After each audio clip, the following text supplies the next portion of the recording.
Hello, this is the LEGO Speed Champions NASCAR Next Gen Chevy Camaro ZL1. This comes with 328 pieces, and I paid $27 US for it and built it live over on Twitch. It's from the 8Y generation still, obviously, but the car itself that it's based on is from the Gen 7, what they call Gen 7. The previous car that was most similar to this was Gen 6, and incidentally had 6 studs in its width. It was from that era. We'll take a closer look at the minifigure later. First of all, overall, well, this thing presents as very, very bright and loud. It is not based on a real paint scheme or livery from one of the actual cars out there. It's something that LEGO apparently made up.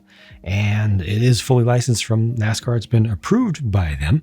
But definitely the most divisive thing about this is that it has such a bright color scheme. Now, I personally am in favor of the color scheme. I just have to declare my bias right there, right from the start, because it's nice to get something that's different. It's nice to get something that's not boring. It's nice to get something that's original, but not everybody's going to like the colors themselves, and that's understandable. This has some amazingly interesting build techniques in it that you just cannot see from the outside. You can see some things that probably look odd though, such as the use of all of these curved tiles here. There are reasons for that. There's actually the alternate way to do this would be to have just a 2x4 tile in the middle, and then just have a corner tile there, the macaroni tile, but there's no stud underneath here. There's no stud underneath this spot to put the corner tile, so they had to come up with a different way of doing that. And it results in this strange pattern that's off-putting to some folks. The way that these corners are added in is stunning. I love it. There's no gap right there. That is the tightest fitment of any 2 LEGO pieces that I've ever seen that are not connected stud to anti-stud. That is absolutely incredible. This whole front end is put together in the strangest way, but it works. It really works. Also prints right there. Look at that. That's a print. That's a print. That's a print. And the prints are good quality. You also get a print for this piece right here. Everything else pretty much is stickers. Oh, other than the wheel covers there. I was careful. I tried to be careful in positioning the stickers to make things like the flame yellowish orange all go together for where the flames actually are. You know, try to keep that together. It did result in this pinstripe down here, not a little bit bigger than a pinstripe, of purple at the base, because I chose to take this sticker and boost it up so that all of this would feel, all these graphics would feel better merged together, and the black would feel like it came together better there.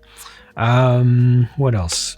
A lot of people have asked about the spoiler. Why is it clear? It's because the spoilers are clear on these things, at least when they run tall ones for short tracks and was it street courses as well. There should be a little lip for the bracket that actually holds it. That would be in black just down at the base. But if you look at enough of them, you'll see that plenty of them have run tall spoilers, and they are made out of Lexan. I believe it's Lexan polycarbonate, so they are primarily clear, though they might have some decorations on them as well. The rear window fit in extremely tightly as well, but not to a fault. It's just a really good fitment. You've got the strakes for the diffuser back here, which are set in pretty nicely and pretty well proportioned. I think proportion wise, the thing that is worst about this is just the front windscreen. Well, the windscreen, excuse me, which just should have been shorter. And that really comes down to the appearance of it, because you need all this shape here. But I think that a print on that windscreen would have really helped us to look and feel much more realistic without changing the build and without getting into specialized pieces made just for this design. Otherwise, I mean, again, the build was wonderful, a wonderful experience. And to me, it looks very good. The interior is also built up quite nicely with the fire suppression tank over there. You've got a little bit of roll cage detail in here, side bolsters for the seat as well. You got the gear shift lever and the display up here as well, the front console display. I think all that works out pretty well. It's tight quarters for the figure, but it does fit in there with a helmet. And when you look at this from a very low angle, you can see it has some rake to it, and it's a subtle rake. When I first when I first noticed it, when I first put it down on the ground after finishing the build, I thought it was less than a plate worth of rake because it's so subtle, but no, it's actually just one plate. So nothing too fancy done for that. But I mean, from this low angle, it looks even more like the real car to me. The two things that are lacking most for realism are, again, just the height of that windscreen, and then it could have used just a little bit of curvature down towards the front. Otherwise, this thing just looks really good to me personally. And you know, a little bit wide at the tires, but I think that's forgivable given that this is just a Lego thing after all. Oh, and I do have to comment about the color match for the stickers. You can see the purple is definitely off. I'm sure they could have done better than that. The quality on stickers has just gone down a little bit. It feels like they're printing it a little bit more quickly now, but the color match is not related to that in particular.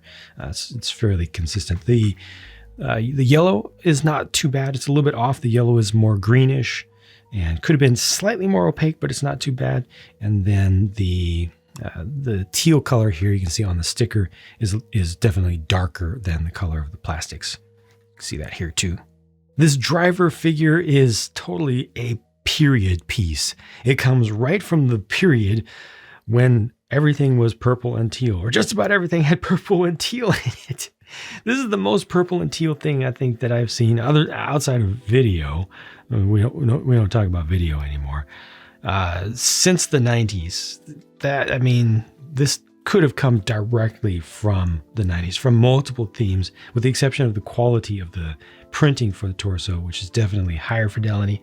The quality of the print for the torso is good. It is very good. Would have been nice to get something extending beyond that, down into the legs or onto the arms, but I understand that they didn't need to use budget for that. They wanted to use budget for parts instead. They do include a hairpiece, and this does not have an alternate face, but the hairpiece is this one right here. Not the most useful thing for this particular car because it is purely a race car, but it's always nice to get an extra piece. Speaking of extra pieces, these are the ones that come with it, and a lot of people are not going to like to see the sticker sheet because it exists. The tough thing about sticker sheets is that so many people hate sticker sheets, but also want maximum realism. And if you want maximum realism, you don't want to be buying Lego, you want to be buying proper model kits. And if you buy proper model kits, you're not going to be dealing with a few dozen stickers. You're going to be dealing with many dozen stickers, except they're not going to be stickers. They're going to be water slide decals, which are 10 times harder to apply. That said, if you've done actual model kits, then Lego stickers don't seem like a big deal to you anymore. So again, I paid $27 US for this, which is the current standard for 8 wide Speed Champions single packs. And it is 27 euros, 21 pounds UK, or 34 or $35 Canadian. And this one comes with 328 pieces. This is a fantastic build. This is definitely one of the ones that makes me feel like, oh yeah, okay, I see why they think they can get away with charging this much now. I really don't want to see that price continue to creep up unless they continue to push the bar forward further.